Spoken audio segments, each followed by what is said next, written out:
Picture this scenario, if you will. The year is 2008. You are 10 years old, and you don't live in Japan. You're playing Super Smash Bros. Brawl, which just came out. It has your little child self absolutely spellbound. It's all your favorite characters in one place, and also some sort of super soldier who snaps necks and that spaceman from the franchise that only the weird kid at school likes. You're playing with items on because you don't know any better, and an assist trophy pops up. You throw it, and out of it appears a small, chubby, star-looking creature. This creature proceeds to wander around, doing nothing, possibly getting hit a few times, and then vanishes. This would be most people outside of Japan's first, and for most people their final, glimpse at one of Nintendo's most forgotten modern franchises, the Legendary Starfy. Starfy is one of the most baffling Nintendo series to ever exist. It doesn't really have an equivalent game or franchise like it elsewhere in the company's lineage. It was a franchise that just sort of came and went, and while not completely gone today, it doesn't really register on most people's radars anymore, and I'd simply like to ask why.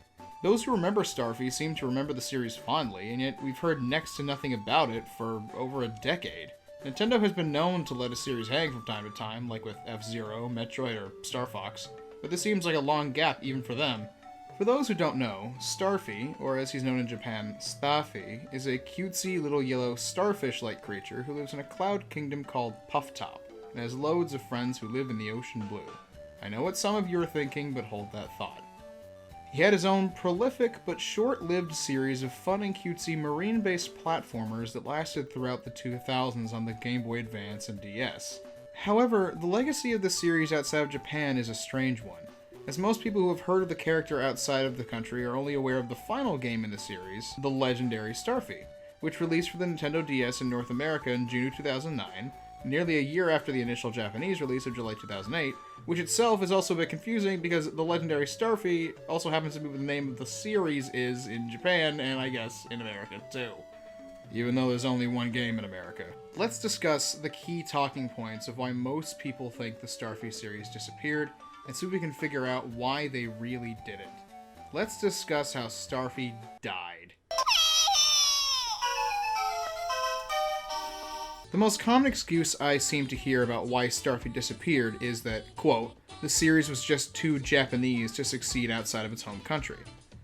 This seems reasonable at a glance. It wouldn't be the first time a Japanese company has made that decision for us non-Japanese customers, especially for Nintendo, with titles like Mother 3 and Captain Rainbow, but it doesn't seem to be that simple in reality. In a 2009 written interview with Nintendo Life done to promote and ask questions about the Legendary Starfy on DS, aka Densetsu no Starfy 5, coming to the States, key members of the development staff at Toei made several comments that seemed to go against the general conceptions that Starfy was seen as too Japanese to succeed elsewhere. That thought seems to have been an issue at one point, as this interview and other sources cite the developers as quoting Nintendo of America in saying that they were concerned the series was, quote, too Japanese to succeed in the West.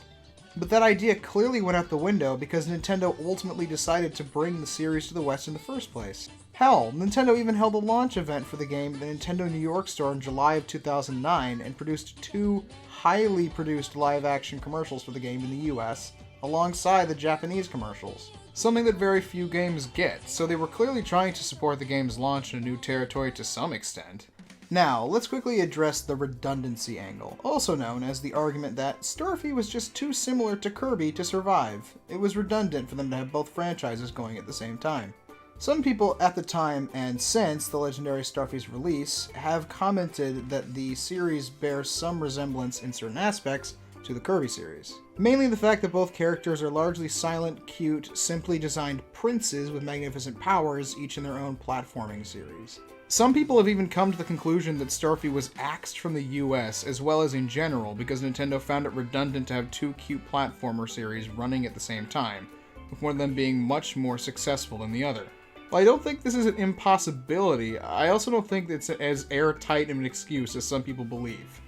First off, pretty much every similarity that Kirby and Starfy share is aesthetic. The two of them have very different character designs, as do their respective casts of main characters, and the gameplay between the two series is very, very different, even if they are both 2D platformers. Secondly, the idea that Nintendo couldn't have 2 cute mascots at the same time is a stretch to me. Because A, they're a company who makes products generally aimed at kids and families, so having more than one character rely on being cute and approachable for the sake of marketability isn't that absurd. B, Starfy existed for years alongside Kirby just fine, so why would it suddenly become a problem, especially when there were several mainline and spin-off Kirby titles released alongside Starfy on the same platforms? I personally just disqualified the Kirby theory. There was and is still room for both of them to exist. And C, Nintendo is a Japanese company, and Japan produces cute mascots with more regularity than America produces creepy ones. Now it's time to address the juiciest plum of all, sales. What seems like the most reasonable option as to why Starfy disappeared is the classic reason many series disappear. It just wasn't selling enough. And honestly, of all the commonly cited reasons for why this series disappeared, this one makes the most sense to me. Let's elaborate on that, but first, some basic backstory. The first game began life as a Game Boy Color game, but was scrapped in favor of the upcoming and far superior piece of technology, the Game Boy Advance. The first game in the franchise was titled Densetsu no Starfy, aka the Legendary Starfy, and released for the GBA in Japan only in 2002. While it wasn't a massive success or anything, it did fine financially and critically, selling nearly 300,000 copies in around 4 months, and received a 30 out of 40 from Famitsu. Not bad at all for a new IP aimed at a younger audience. It must have been at least somewhat successful because they made 4 more of them. What I'm showing on screen right now is most of what is publicly available sales info on the games, and I was somewhat limited on what I could dig up, but from what I can tell, the launch sales at least went up slightly with the second game, and then began to consistently fall from that point onward. So the games were popular, but might have been set for the chopping block due to the declining sales patterns established with the last few installments. Seems like the answer is right there in the numbers, real cut and dry, right? Well, we have a 2-step curveball here. First of all, the first 4 games in the series all placed in the top 10 best-selling games charts in Japan for their respective months, sometimes beating out major franchises. So that's pretty impressive and a noteworthy thing to keep in mind, even with declining sales. And secondly, there's the mysterious sales figures for the Legendary Starfy in North America. From what little I could find, the game started off slow in both Japan and the US, but not long after that, it would recover from the slow sales and start to briefly rule the DS charts, in the US at least. At one point, in July of 2009, 1 month after launch, it was the #1 best-selling DS game on Amazon.com in North America, beating out even Mario Kart DS and Pokemon Platinum. It makes me happy to see my little star boy succeed. And if VG charts can be believed at all, the game would go on to sell a combined 850,000 units. Though unfortunately, I couldn't cross-reference this information, so there may be some doubt to that.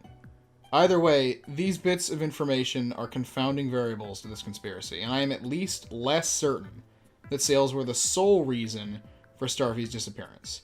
I think it still might be a little bit more complicated than that. And here comes what I personally consider to be the most likely reason Starfy as a series was quietly left alone. Keep in mind that this is just a guess based on what little evidence I could find. But I think that maybe either Nintendo or Toei realized there wasn't much more to be done with Starfy. That maybe it couldn't get much better with current technology. In that same Nintendo Life interview we looked at earlier, Toei staff referred to Densetsu no Starfy 5 on the DS as being the culmination of all the other games before it. And based on what I personally played, and what information I could find on the games that I haven't played, the sequels made changes slowly and in small ways usually. The Legendary Starfy for Americans is this very undiscovered franchise where there's so little that you can learn about it because of the language barrier and what we did and didn't get. But for Japan, it was kind of an old series. Think about it. It was a new franchise for most Americans, which made it a lot more exciting to us. But for Japan, it was the 5th one. And the slowing down of the sales in the region honestly seems logical. Think about it. For Japanese audiences, this was the 5th Starfy game released in less than 6 years, and the 2nd installment on the DS. Again, maybe either Nintendo or Toei made the decision to shelve the series until the time where the technology was right to bring it back, and it just hasn't come, or the ideas just aren't there yet. Miyamoto basically once said just that about F-Zero back in 2013, another Nintendo series that's been shelved for a long time. Shigeru Miyamoto said that they just couldn't think of an idea good enough for a truly worthy sequel. I think that's what's happened. Starfy wasn't killed. He was just put to bed. And Nintendo just hasn't woken him up yet. Maybe he'll wake up soon, but for now, he's just resting. We don't need to worry.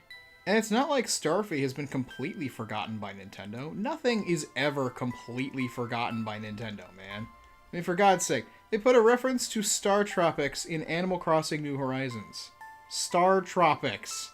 Only Ant Dude remembers that.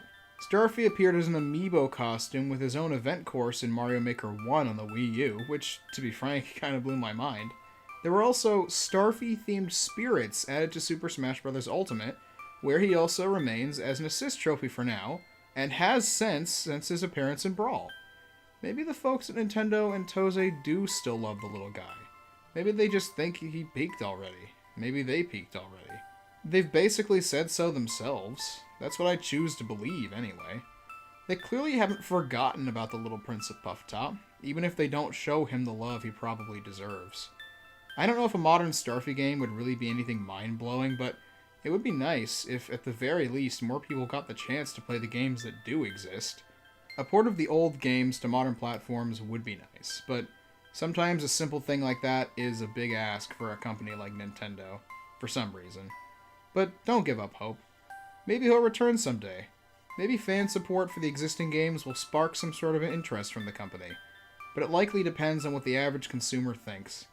In fact, to see how accurate this assumption actually is, I went out and asked an average citizen from Starfy's home area to see what they thought of the series themselves. Let's check out that interview right now.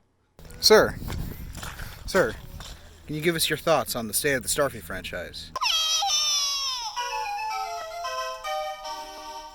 Here first, folks.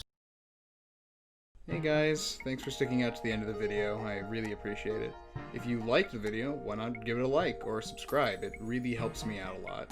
I've got other videos like this you can check out on my channel if you're interested, as well as stuff that's nothing like it. If you want to keep up to date on videos I might be making, projects I might be working on, you can follow me on Twitter at PurplePocketPirate. I also have a Patreon if you feel inclined to support me. You don't have to though, so that's cool.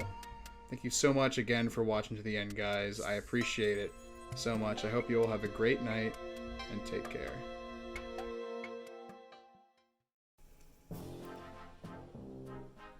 It's come to my attention that this video is going out on International Talk Like a Pirate Day, so I thought I'd throw in this little bullshit bonus as a thank you for everyone being so patient waiting for this video.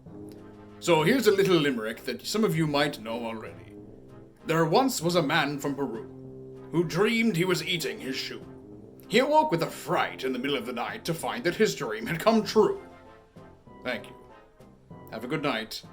Please take care.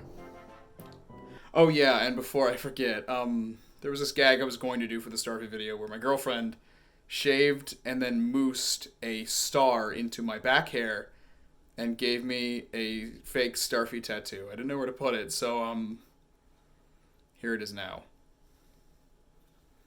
Bum ba da bum ba da bum.